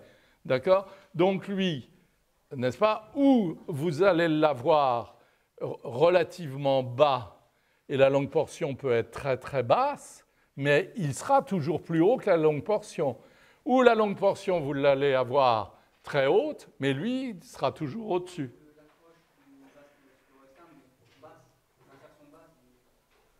Ici, là? Je ne comprends pas très bien. Le vaste supéro-externe, il s'insère là. Vaste interne s'insère là. La plaque tendineuse est là. La longue portion, elle s'en fout. Elle va de l'autre côté. Vous pouvez la mettre où vous voulez. Et je suis sûr que si ça nous intéressait énormément, et que c'est bizarre, je n'ai pas tellement fait de photos d'arrière de bras. Bon, c'est vrai qu'on regarde plutôt les gens de face que de dos. Mais je le regrette quand je viens pour faire mon cours avec mes diapos, je me dis, de bord, tu n'as pas énormément de triceps. Bon, j'ai souvent oublié de photographier ça. Bon, hein. Mais les gens, c'est vrai qu'on se présente rarement en disant « Regardez ». D'accord, hein? Donc, là, je ne suis pas tout à fait capable de vous répondre, mais ce que je crois, vous voyez, c'est qu'ils mènent une vie complètement séparée. La longue portion, c'est un biarticulaire qui vous fait faire ça. Hein? Les vastes ne font que ça. D'accord? Donc, vous faites ce que vous voulez de la longue portion. Par contre, vous ne pouvez pas faire ce que vous voulez des vastes, puisqu'ils sont directement sur l'os. C'est peut-être là la réponse. Non?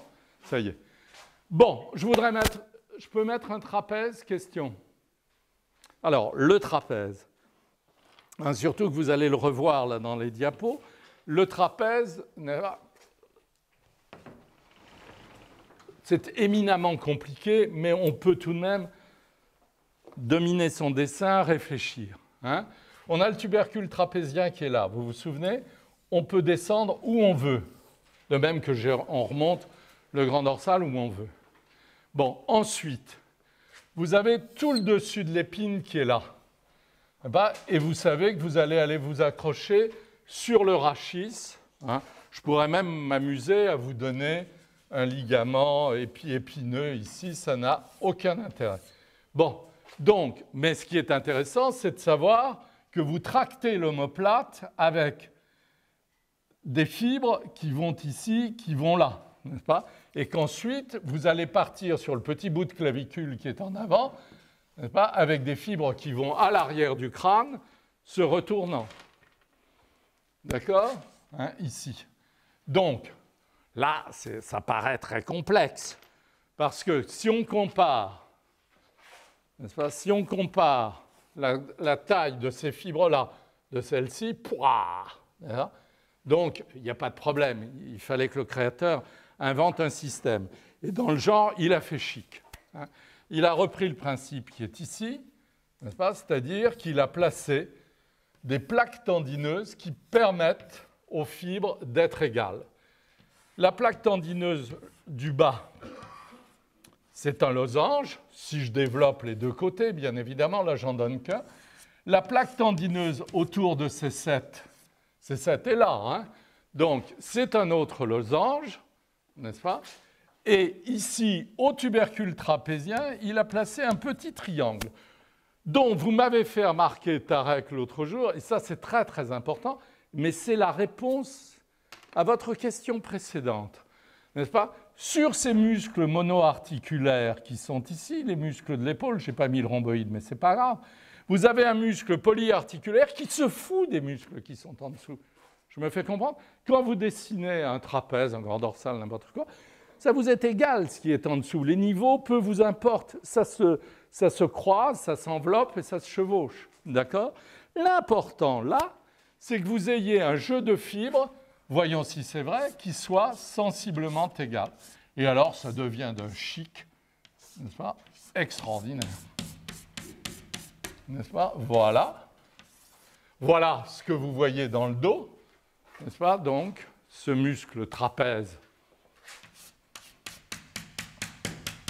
Donc, avec ses faisceaux comme ceci, voilà, n'est-ce pas? Et au-dessus, le petit... Bon, alors, je ne mets pas l'angulaire de l'omoplate ce soir pour ne pas vous troubler. Le petit jeu graphique des fibres qui vont partir, s'insérer sur la clavicule, n'est-ce pas? Les plus externes devenant les plus internes et les plus basses devenant les plus externes. Voilà. C'est-à-dire qu'en fait, vous avez un retournement. Tout ça, vous ne le voyez pas. Vous ne gardez que votre écriture du retournement. Ici, ces fibres allant en avant sur la clavicule. Là, j'avoue que ça manque un peu de rhomboïde. Je ne l'ai pas mis. Le rhomboïde. On peut s'amuser à le mettre. Donc, qui part du bord spinal de l'omoplate, qui comble le creux là. Et puis, si vous voulez, je crois aussi que ça manque un peu de grand dentelé. On peut habiller, vous savez, avec les dentelures du dentelé, ici. Et puis, on pourrait mettre un peu de grand oblique. Mais ça, on l'a très peu vu.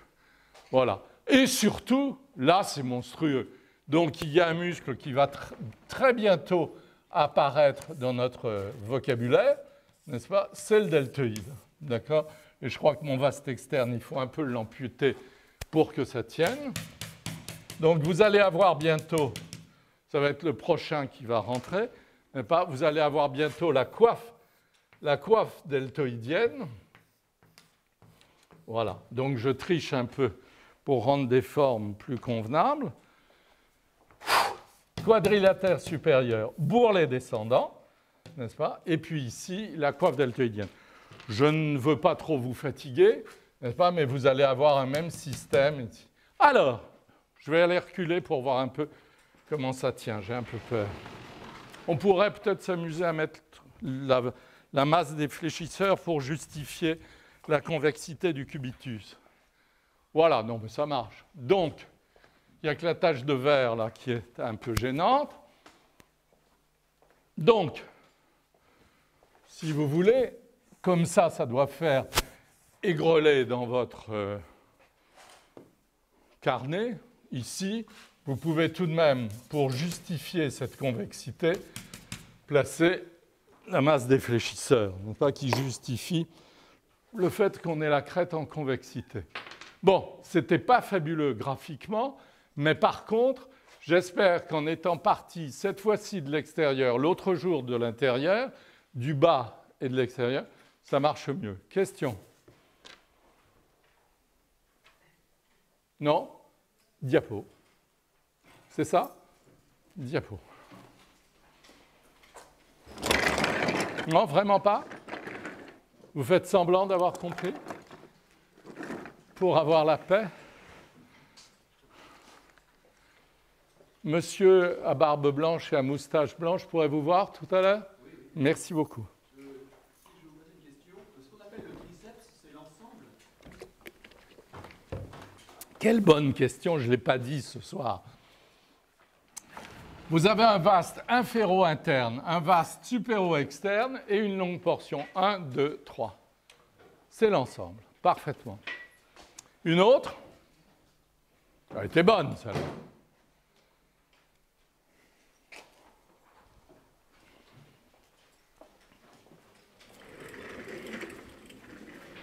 Le simple fait de remonter l'épaule, elle vous montre sa clavicule complètement nue, comme ça. Hein. Et là, vous avez le méplat de l'acromion. D'accord?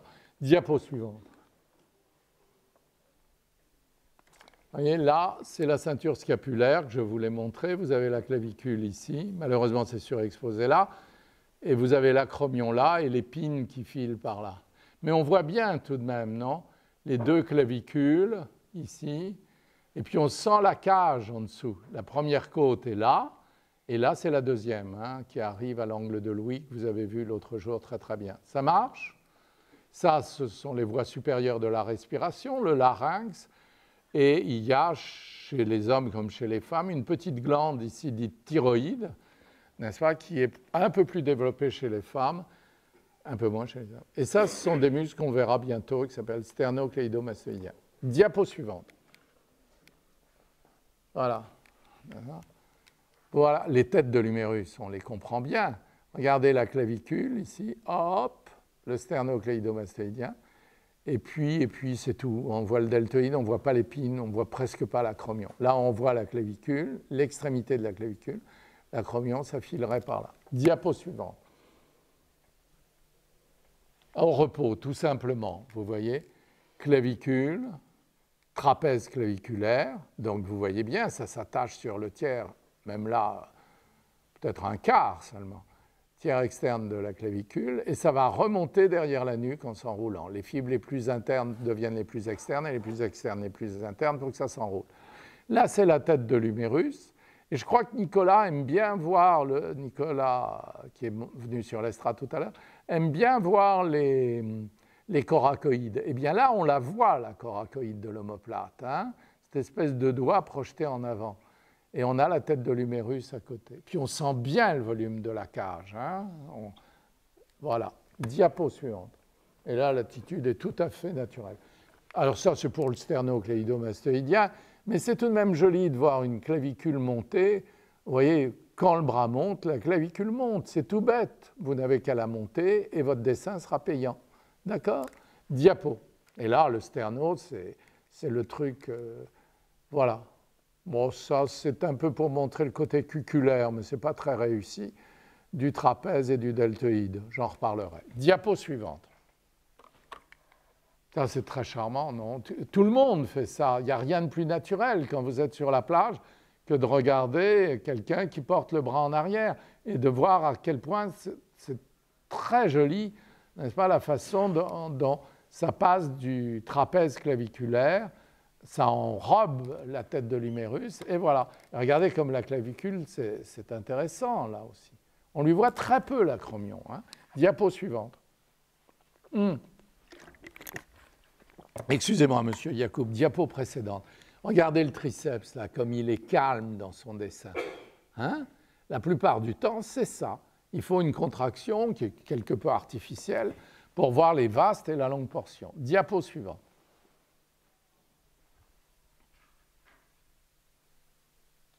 Diapo suivante.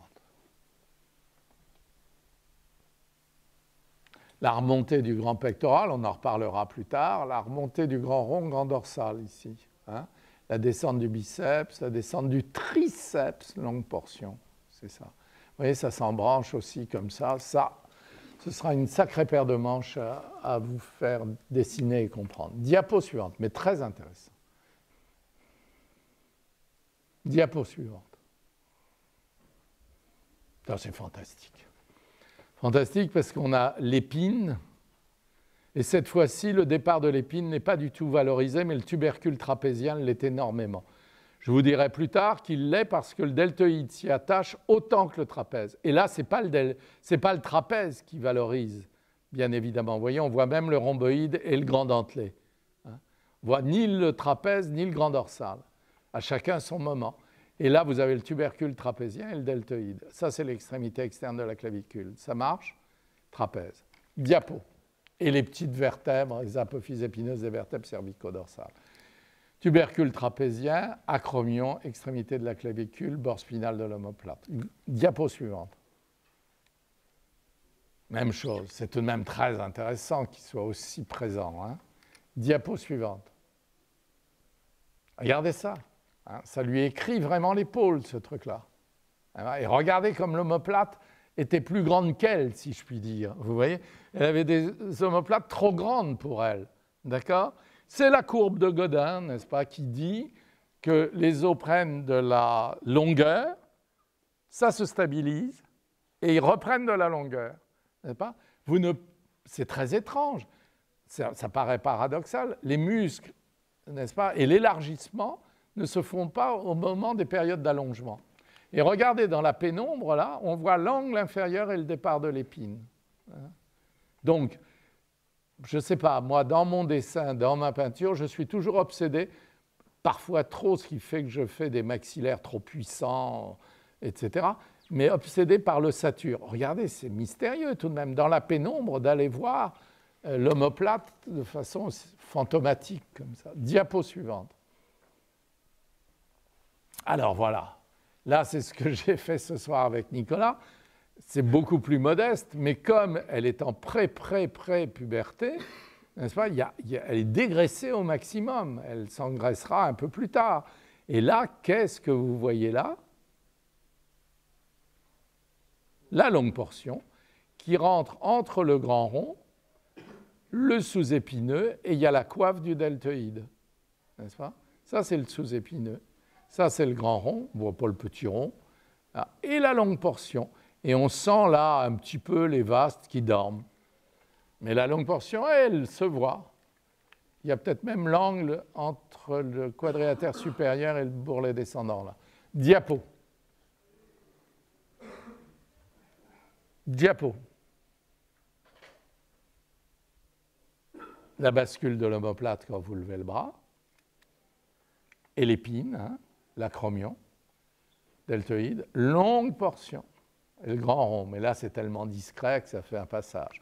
Diapo. Et je crois que j'ai forcé ça. Voilà. Je lui ai dit, vas-y, vous voyez. Et alors, elle en a donné un coup. Il y a une poussière, malheureusement. Vous avez le grand rond ici, la longue portion qui rentre, le sous-épineux. Et vous voyez son deltoïde de part et d'autre de l'acromion, et toujours son tubercule trapézien. Et là, ça, c'est le grand dorsal, qui est un malheureux petit ruban de rien du tout. Vous voyez? Mais là, elle a bien détaché son grand rond de son sous-épineux et on voit la pénétration entre les deux de la longue portion. Diapo précédente, s'il vous plaît. Et vous voyez, là, c'est au repos, c'est un simple passage lumineux, comme ça. Mais pour que le dessin ne soit pas mou, ce qui est tout de même pas facile, hein, diapo suivante, sans tomber dans le bodybuilding, il est peut-être bon de savoir ce qui se passe dedans, parce que là, la ligne est bien plus tendue. Et tel que je connais Rembrandt, il va utiliser ça, diapo précédente, et le poser sur ça. Est-ce que je me fais comprendre? Pour que ce soit plus expressif graphiquement. Diapo suivante. On triche tous, et les plus grands trichent plus que les autres. Diapo suivante. Rhomboïde. Bord spinal de l'omoplate. Là, on ne voit que le rhomboïde, alors qu'on ne le voit pas de l'autre côté. Diapo. Rhomboïde. Diapo. Et voilà, alors ça sont mes premières diapos pour les amateurs de photographie, avec un film qui a complètement disparu, c'est dramatique. C'est un film de diapos en noir et blanc qui s'appelait la Dia Direct. Introuvable maintenant. Et regardez la qualité, c'était extraordinaire. C'est la première série de diapos que j'ai faite avec un modèle de l'école qui était scandinave. À ce moment-là, les modèles étaient libres, enfin, elle se faisait embaucher pour une semaine, elle repartait, etc. Donc parfois, il y avait des gens voilà, très, très simples, très naturels. Regardez, vous voyez, voilà son triceps. C'est très, très beau, n'est-ce pas? Qu'est-ce que vous lisez? Vous lisez la longue portion, on y est, le quadrilatère supérieur, le bourrelet descendant, la plaque tendineuse. Vous me suivez? Et ça, c'est l'angle sur lequel j'ai insisté entre le quadrilatère supérieur et le bourrelet descendant. Est-ce clair ou pas? Et ça, cette forme-là, ce très très beau passage grâce à la longue portion, vous ne voyez même pas la limite de la longue portion. Moi, je la mettrais là. Mais à cause du gras, et Dieu sait si elle en a peu, ça fait une très très belle continuité qui glisse dans l'épaule entre grand rond, vous voyez, grand dorsal, là, et puis sous-épineux que vous ne voyez pas. Vous voyez, c'est très beau cette ligne. L'arrêt musculaire du vaste supéro-externe et la coiffe du deltoïde. Est-ce que je me fais un peu comprendre? Diapo suivante. Je vous la remontrerai peut-être plus tard. Diapo suivante. Je vous ai montré cette diapo, je pourrais vous montrer la série là aussi, c'est une assez belle série, parce que je trouvais ça joli qu'après cette petite fille, vous voyez l'omoplate au repos, comme ça, sur un dos, que vous preniez l'habitude de le lire, parce que c'est très charmant chez nos congénères comme ça, de les voir très calmement avec leurs omoplates. Et regardez, ça a beau être très calme, regardez comme vous lisez bien le trapèze. Trapèze moyen, trapèze inférieur, vous me suivez? Dans la pénombre, le rhomboïde, le bord spinal. D'accord? Diapo suivante. Les gens qui font du bruit dehors, non? Ça, je la trouve très belle, cette image, non?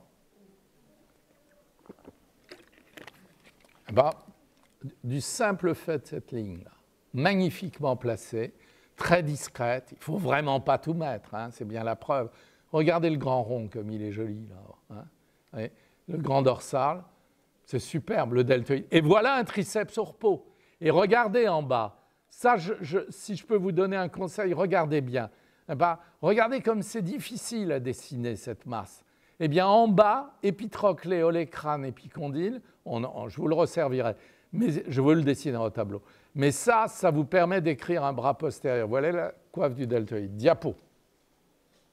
Je suis en retard. Quelle heure? J'ai mon réveil. 6h30. Alors ça, regardez, c'est drôle quand même. Vous voyez, tout le dos est calme, un tout petit peu de côte. Vous avez vu comme elle était musclée. Hein? L'omoplate et ping. Vous voyez? Et le jour où j'ai fait cette diapo, ça m'a fait penser à une sculpture que j'aime bien. Diapo suivante. C'est pas très au point, malheureusement. La nymphe, merci beaucoup. Bon, on ne voit pas du tout le même repère, etc. Mais je ne sais pas. Je trouve que dans le grand calme de ce dos, où on a l'impression qu'on ne voit rien, mais la plénitude, les convexités sont très bien renvoyées, comme chez un Cézanne, si vous voulez. Hein. Tout se tient comme une montagne Sainte-Victoire. Diapo précédente, ça m'a fait penser à ça, je ne sais pas. Oui. Et pourtant, bon, C'est ce Boudos qui rend tout fantastique, n'est-ce pas, avec ses grandes courbes pleines, etc. Diapo. Diapo. Voilà. Voilà, je vous l'avais promis. Vous l'avez. Voilà une localisation graisseuse. C'est en voie de disparition, j'ai l'impression. On n'en voit presque plus. Une localisation graisseuse ovalaire à la base de la nuque chez une jeune femme. Ça, c'est tout de même extraordinaire. On aura un petit... Vous voyez, c'est très charmant parce que je vois aussitôt autour de moi, on se précipite pour voir si par hasard on ne l'a pas. Donc, eh bien, c'est comme un œuf dur, coupé en deux, posé sur C7, et on ne lit plus C7. Tout de même étonnant. Non? Et ça, c'est drôle aussi, le trapèze, etc. Vous voyez les tranches des 5, ça donne? Alors, j'ai eu droit à faire une autre diapo, mais c'est tout. Diapo suivante, ouais, un petit peu de 2/3. Voilà. Mais tout de même, là, on comprend bien, non? Ligament cervical, plaf, localisation graisseuse ovalaire. Alors, vous savez comment les médecins appellent ça? La bosse de bison. Cette haine du gras. Alors, c'est vrai que chez certaines femmes, cette demoiselle de Labier, là, par exemple, elle doit avoir maintenant une 40aine d'années. Je serais très curieux de la revoir, n'est-ce pas, évidemment. Ben, quand elle sera grand-mère, c'est vrai que ça lui fera un beau paquet sur la nuque, assez impressionnant, mais c'est émouvant. Et on voit ça dans les tableaux d'Ingres. Il suffit de changer d'époque pour que ce soit à la mode. Hein? Allez, appelez ça bosse de bison. Diapo suivante. Alors voilà un garçon, on va essayer de voir le triceps. Voilà le triceps au repos. Diapo suivante. Voilà. Alors quand il contracte, ça marche. Plaque tendineuse, quadrilatère supérieur, bourrelet descendant. Ça va? Diapo suivante. Là, vue de profil. Alors c'est presque de profil, disons. Le quadrilatère supérieur, le bourrelet descendant, on ne le voit pas, il y a trop de lumière. Et voilà la plaque tendineuse, mais sur des fibres, hein, pas une plaque tendineuse, on verrait l'os en dessous. Diapo suivante. Voilà, là, il fait le beau. Mais c'est vrai, il est assez joli. Donc, un joli grand dentelé, caché en partie par le grand dorsal, la cage thoracique, le grand pectoral, le deltoïde. Hop, quadrilatère supérieur, bourrelet descendant, plaque tendineuse. Ça va? Alors, on va ajouter une autre notion que j'ai un tout petit peu ajoutée, c'est contraste entre l'avant et l'arrière du bras, quand vous avez envie de dessiner ces choses. À l'arrière, une fois que vous avez mis la coiffe deltoïdienne, à l'arrière, ça vous fait un corps charnu court, tendon long. Et à l'avant, un corps charnu long, tendon court. Et on glissera plus tard cette masse-là. Vous me suivez? Diapo suivante. Vous voulez que je leur demande de faire moins de bruit ou ça ne vous gêne pas trop? Je leur demande. Je vais y aller parce que... Non? Bon. C'est vrai que certains comme moi peuvent s'agacer, mais on peut aussi... On va essayer de ne pas les entendre. Là, c'est un petit peu bête, je vous l'ai sorti, je croyais qu'on voyait mieux le triceps, et c'est surtout pour ça que je vous l'ai sorti. Donc, et l'avant-bras, hein? Donc je vous la redonnerai. Diapo suivante. Alors, là, Tarek, c'est pour vous celle-là. La longue portion se fout du tiers comme du quart des vastes. Ce sont deux éléments indépendants.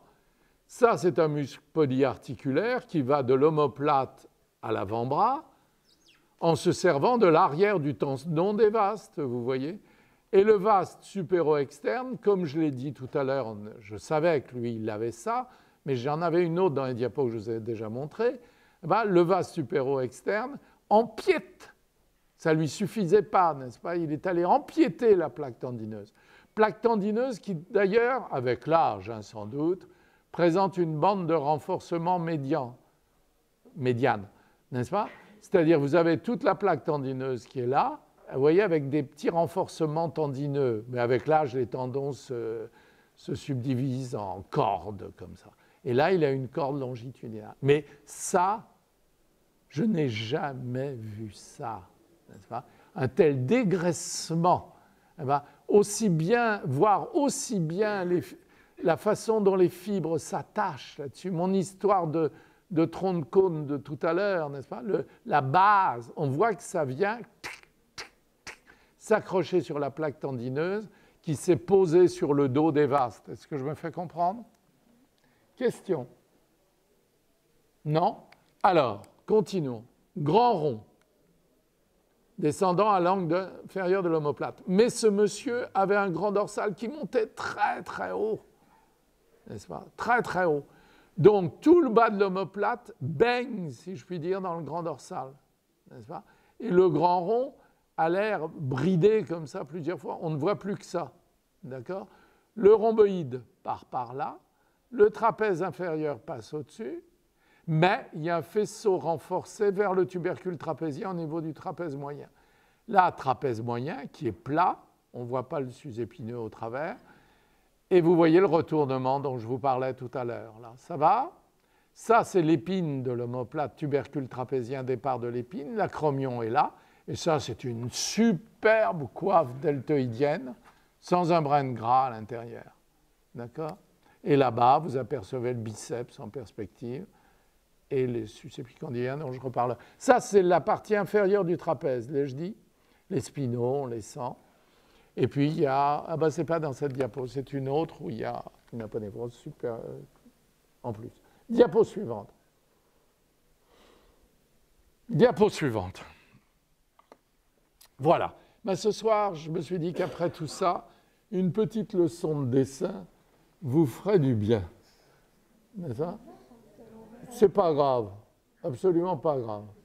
C'est un dessin de Delacroix, les autres vont être à l'endroit, j'espère. Vous voyez?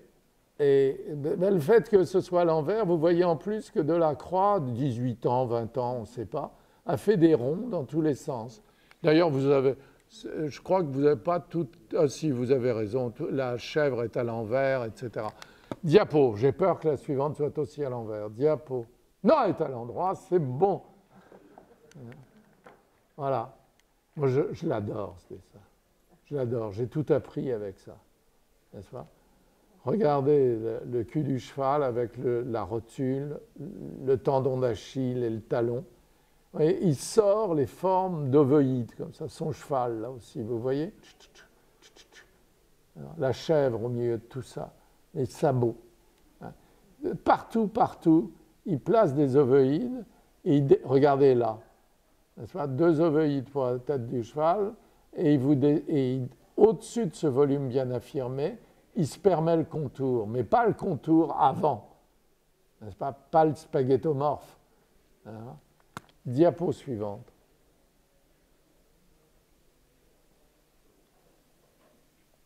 Et alors là, vous avez quelques dessins plus accomplis.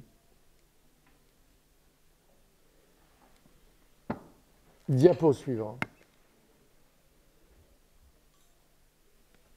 Ça, c'est très amusant. Le pâturon, le sabot, etc. là-haut. Dans lequel il a réussi à glisser des ovoïdes. Et c'est vrai qu'on se dit, ah, mais oui. Hein? Diapo suivante. J'aurais été curieux d'entendre Cézanne parler de ce dessin. Bon, alors là, c'est tout à fait extraordinaire. Vous voyez? Donc, c'est le détail que je vous ai montré tout à l'heure. Mais en approchant comme ça, vous voyez le grand ovoïde de l'arrière-main, donc ce que je disais tout à l'heure, tendon d'Achille, etc., rotule. Mais regardez là, il est allé glisser un aplat d'angle de Chine qui se ressent des volumes intérieurs. Vous voyez là, ici, ça, là, etc. Donc, dans l'aplat de l'angle de Chine, il reste un petit quelque chose du tendon qui est ici, etc. Diapo suivante.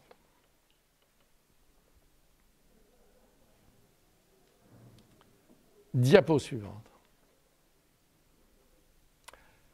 C'est peut-être antérieur. Je croyais l'avoir mis avant, celui-là. Voilà.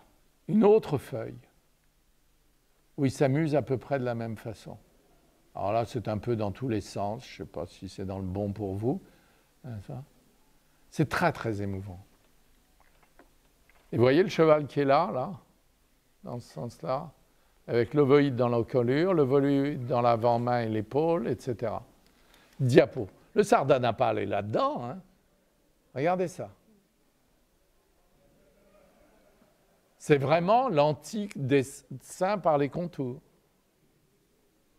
Diapo.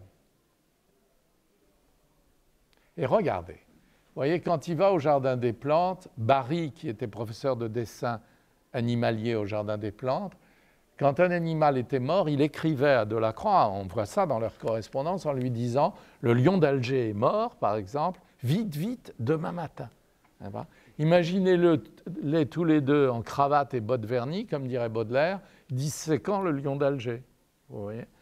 Alors, avec étude de la tête, auparavant, avant la dissection, un petit souvenir là-haut, bon, ça c'est autre chose. Diapo suivante. C'est pas ce qu'il y a de plus intéressant. Et voilà la dissection du lion qui commence. C'est ça ? Diapo suivante. Et on a les dessins de Barry équivalents. Regardez ça. Ouais. On peut peut-être mettre au point, monsieur Yacoub. Ils ont installé la dépouille, n'est-ce pas ? Il a des noirs d'une beauté. Merci beaucoup. Enfin, oui, c'est bon, je crois. Il a des noirs d'une beauté absolument incroyable. Diapo suivante. Et là, ils l'ont accroché avec des ficelles, n'est-ce pas, pour lui donner cette position un peu extravagante. Et si vous lisez mon article dans l'âme au corps sur de l'anatomie à la morphologie, j'ai donné cet exemple en mettant les dessins de Barry à côté de ceux de Delacroix. Si ce n'est qu'il y a un crétin qui fait la mise en page et qui, voyant le ED là-haut à l'envers, m'a basculé ça à l'envers. Mais enfin, il suffit de tourner le bouquin pour voir que j'avais raison. Diapo suivante. Mais que voulez-vous ? Regardez ça. C'est vraiment une curiosité, quoi. Diapo suivante. Et c'est bien plus intéressant. Ça, c'est très beau. Le lion de l'amiral Rigny. Et vous voyez l'omoplate, l'humérus, le triceps, le deltoïde, là, la rotule et le bas du fémur, le tibia, le talon. Mais ça a une gueule. On croit que c'est un autoportrait, non ? Diapo. Ça, c'est par contre bien vilain. Hein ? Rassurez-vous, quand vous dessinez mou, c'est même arrivé à Delacroix. Ça, j'ai essayé de me le répéter souvent. Diapo. Voilà, ça c'est fantastique. Vous voyez, à force d'avoir regardé la structure, pensé la structure, il disait vous vous souvenez de cette phrase, hein, il faut pouvoir dessiner un homme qui tombe du 4e étage avant qu'il ne soit arrivé par terre, n'est-ce pas ? Eh bien, de même, vous voyez, il voit un chien, je ne sais pas moi, appuyé. Il a une très jolie description quand il travaille à Saint-Sulpice. Il parle d'un... il ne dit pas gamin, il dit... Oh zut. Il parle d'un enfant qui grimpe sur la fontaine et dans son journal, il faudrait que je vous retrouve la phrase, il étudie et il dit il avait quelques orangers dans la lumière de la cuisse, n'est-ce pas ? L'ombre frôlait la terre d'ombre, mais nous avions une demi-teinte bleue. Hein. Et le gamin en train de jouer dans la fontaine devenait un exercice coloré. Voilà, c'est un type absolument délicieux. Quand on entend des discours d'artistes contemporains, on est tout de même très consterné aujourd'hui. Et on se dit, c'est peut-être comme ça. Mais non, n'est-ce pas ? L'intelligence peut exister chez un artiste. Moi, je ne peux pas croire que Rembrandt n'était pas éminemment intelligent. Il a tellement lu la Bible, de toute façon, que c'est une bonne référence. Mais en plus, il suffit de lire une lettre de Delacroix pour se dire « Anch'io io sono pittore », comme disait l'autre. Hein, moi aussi, je suis peintre. Et ça donne un plaisir. Diapo suivante. Regardez ça. Hein. Qu'est-ce qu'il a vu ? On n'en sait rien. Est-ce une sculpture ? Ça ressemble un peu, je ne sais pas, mais c'est fantastique. De liberté d'écriture. Bon, il y a une jambe qui est tordue dans le mauvais sens, mais qu'est-ce que ça peut faire ? Diapo. Hein, vous êtes d'accord, il faudrait que ce soit convexe de l'autre côté. Oh, ben là, je ne sais pas pourquoi j'ai mis ça, on ne voit rien. Diapo. Ça, c'est délicieux, non? C'est pour le sardanapale. Hein? Le plaisir de faire jouer des omoplates dans un dos. Absolument de mémoire. Il n'y a pas de modèle, là, on sent bien. Et c'est en partant, je vous ai montré l'esquisse l'autre jour, c'est en partant d'images poétiques comme ça, dénuées de tout modèle, de tout réalisme, qu'il arrive à une telle poésie en pliant plus ou moins la vision du modèle à ses rêves, à ses fantasmes. Diapo suivante. Et voilà.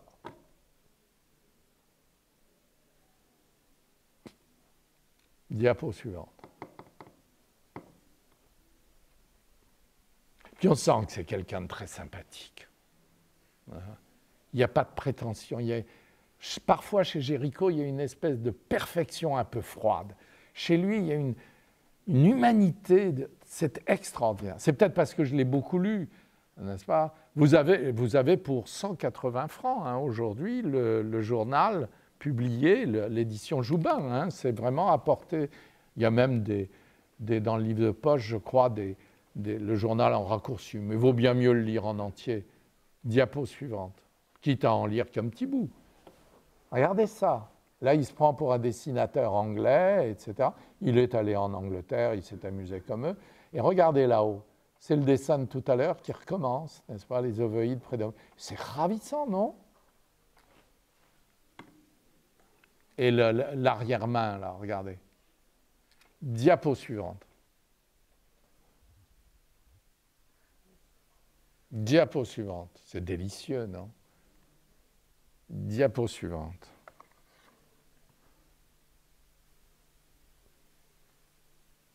Ça, c'est l'ensemble et je vous ai montré un détail tout à l'heure. C'est mal rangé. Diapo suivante.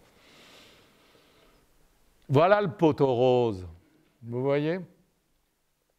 Voilà le jeune Delacroix en train d'installer des charpentes osseuses dans des dessins de chevaux préalablement faits. Vous voyez? D'accord? Et voilà, n'est-ce pas? Il n'oubliera jamais, là on est dans l'avant-main, n'est-ce pas? Vous avez l'humérus, l'omoplate, je ne sais pas si vous la voyez, l'olécrane, dont Jean-Max nous demandait tout à l'heure pourquoi ce n'est pas une rotule, il l'a un peu exagéré, mais bon. Ensuite, vous descendez l'avant-bras, n'est-ce pas, ici, jusqu'au poignet, il n'a pas donné les os du poignet, et puis voilà le doigt, n'est-ce pas, avec ses 3 phalanges. Diapo suivante. Voilà. Bon, c'est pas beau, hein. Ça vraiment, c'est pas beau. Mais c'est tout de même très intéressant de voir qu'il glisse une ossature, bon, un peu, bon, mais enfin, c'est quand même émouvant. C'était pas un grand jour, hein, mais ça vaut le coup d'être vu. Diapo suivante. Avouez que ça, c'est tout de même extraordinaire. Je ne sais pas, l'aplomb du cavalier, même le dessin des cuisses du cavalier par rapport à l'encolure un peu rouée du cheval, etc. C'est superbe. Ce type-là disait, étant jeune, à 18 ans, j'aimerais avoir un joli talent d'amateur. Au moins, en voilà un qui n'était pas prétentieux. Diapo, au départ. Après, il fallait qu'on le respecte. Voilà. Ça, je vous l'ai montré ou pas l'autre jour? Oui. Je ne peux pas m'en lasser, moi, de ça. Diapo. La liberté montant sur les barricades. Vous voyez, ça, c'est le fantasme, hein, c'est l'idée de départ. Il va avoir un mal fou avec ce bras-là. Et d'ailleurs, ce n'est pas tout à fait convaincant dans la toile, mais même si si on peut gamberger, discourir, etc., cette volonté de lancer le drapeau en avant, bon, ben, il a eu le courage de le faire et ça fait, dans la toile, ça fait superbe, même avec une petite incorrection. On s'en contrefout. Diapo. N'est-ce pas? Entre le dessin des chevaux de tout à l'heure, les premiers, les culs de chevaux et ça, moi je crois que c'est une des meilleures leçons de dessin qu'on puisse avoir, évidemment avec un regard morphologique. On s'entend bien que c'est dessiné de l'intérieur. Diapo, pardon. Voilà, bonsoir.